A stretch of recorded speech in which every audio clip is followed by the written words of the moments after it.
pass on to Chris, and Chris, I'll give you a 10-minute notification as well, if that's okay, to let you know you've 2 minutes left. Okay. Perfect. Cheers. Thanks, David. Okay, so this is a presentation about the experience of taking a particular PBL exercise that has been running for 4 years, running for 3 years, onto the online environment for this is 4th year.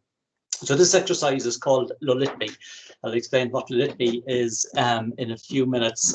So this was originally conceived and delivered as a collaboration involving students from UL, LIT and Mary I students who were taking modules as part of the BA Arts. So LULITMI is a fictitious country.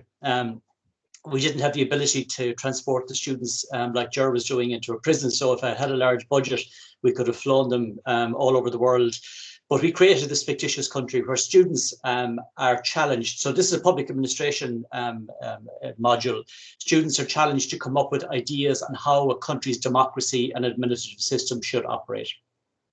So as I said, well, previously it was a collaboration because of differences in the synchronization of schedules, etc. This year it ran only with UL students, but there was 176 first-year students on an introductory public admin module, but we had students from 4 different degree programs. So we had BA Arts students, we had some of the criminal justice students, we had journalism students and some Law Plus students. So it's an increase from 130 in the previous year. So as if things weren't complicated enough with going online, we substantially increased the number of students on the module also. The module ran for 12 weeks, and the PBL process ran for the full module. And I'm jealous of Claire's 30 tutor support. So we had myself as the lecturer on the module, plus 2 tutors to support it. And previously, this was a 6-week exercise, and usually culminated in the presentation of a poster session. This isn't one of the students' posters. This was just a poster that had kind of, was introducing us to the context. The previous poster session used to take place in the atrium of the foundation building. So students came along and physically displayed their posters at what we call the LULITMI Marketplace of Ideas on Public Administration. And we also had a collaboration to try to create an authentic environment for the problem-based learning exercise. We had a collaboration with the Limerick Spring Festival of Politics and Ideas, who provided what we called wise elders to come along and interrogate and examine the work of the students.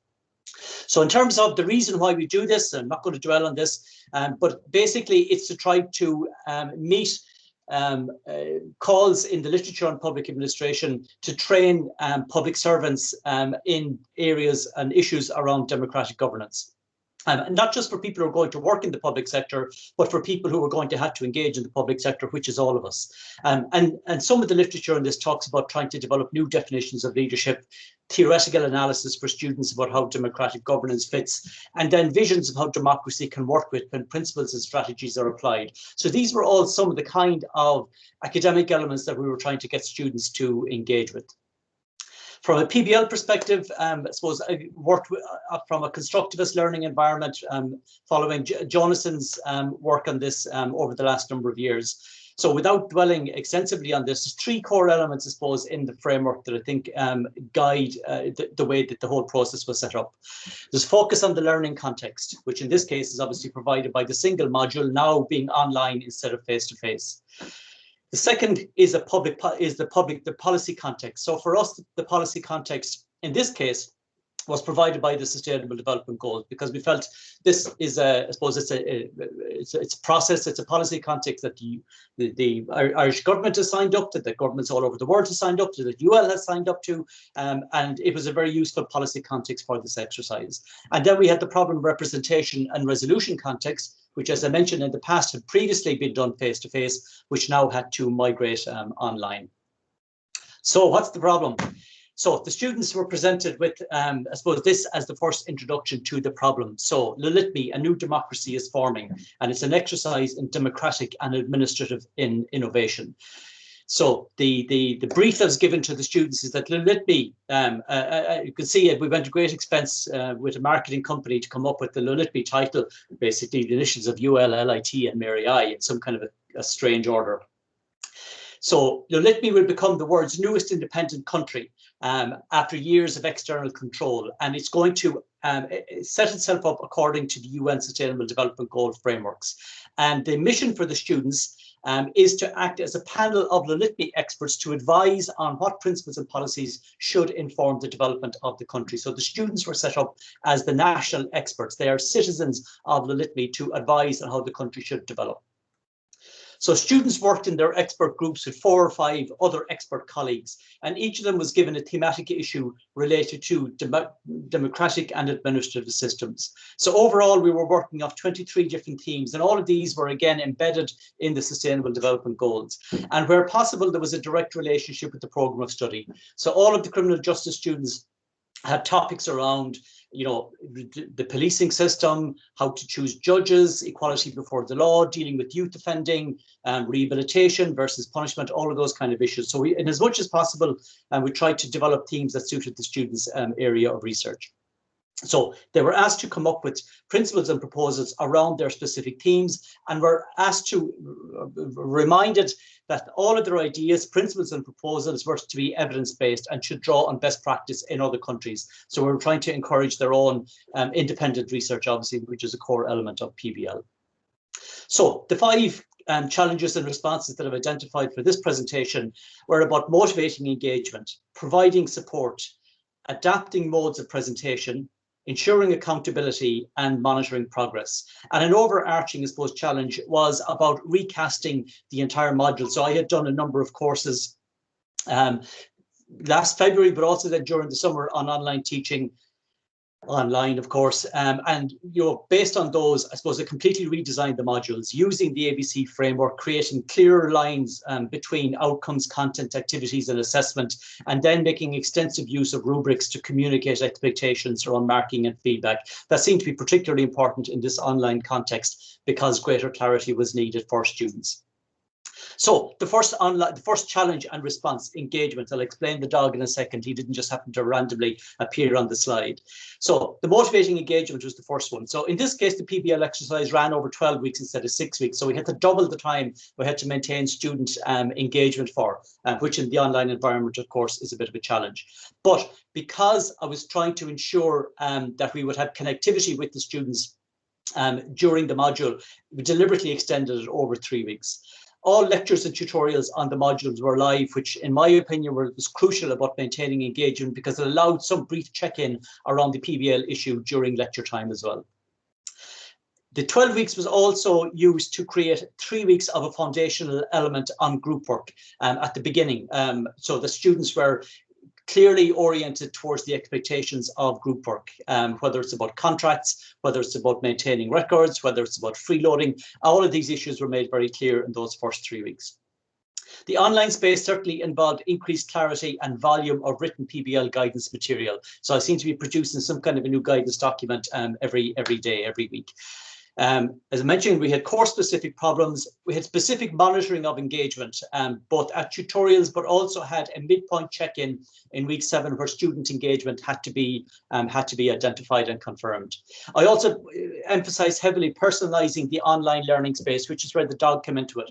This is my dog here at home who sits beside me now, happily out. But it was about personalizing the online space. So the dog was a regular visitor to the class. My impression is there isn't any particularly greater dynamics of group work in the online space compared to the offline space. Many of the same problems that might have appeared in previous years offline appeared online, but there weren't any greater. In fact, if anything, I'd say there were possibly a little bit less. Providing support, obviously, as Claire had mentioned earlier on, is quite a crucial one. So in this module, again, all of the tutorials were dedicated to the PBL process. Now, this is recognizing in PBL, I suppose the message that's often given is that there's a need, if you are using PBL, to reduce some of the lecture content and to recast how modules are designed. So in this case, tutorials were dedicated to the PBL process using Microsoft Teams and group-specific breakout rooms. So the facilitation was probably more light to medium rather than just light touch facilitation, which would be normal in PBL. In some cases, we had dedicated small group sessions where they were necessary. Students were also required to complete 5 reflexive blogs throughout the semester. But what this did, it allowed for timely review of the student blogs, so we could check in to see where there are particular problems in groups or particular problems with individual students. And sometimes, based on the blogs, we contact students, say, look, do you want to have a chat and see how we're going? The mode of presentation, which I'll come on to in a second, but you're just going to mention it here. Instead of using posters, we started to use Google Sites, obviously, as an online platform. But by being added to the Google site, 2 minutes, David, yes, been added to the Google site, it just meant that I had quick access to seeing how students were progressing. So it was like I was a member of the group. In terms of adapting the modes of presentation, I mentioned we had to move from the public space to the online space. So we used Google Sites, which I had never really used before this process, but it turned out to be a fantastic tool to use. In fact, most of the student feedback now is we should not use posters in future, but should use Google Sites instead, because it requires students to be able to do a little bit more work. In terms of the previous process of visitors coming to check on the students' work, instead of doing that face-to-face, we then had to create 3 landing zones in Microsoft Teams. And Ger had supported us on this. 2 out of the 3 worked perfectly. One that I was facilitating was a bit of a technical nightmare. But look, that was a glitch. Overall, I think it worked particularly well.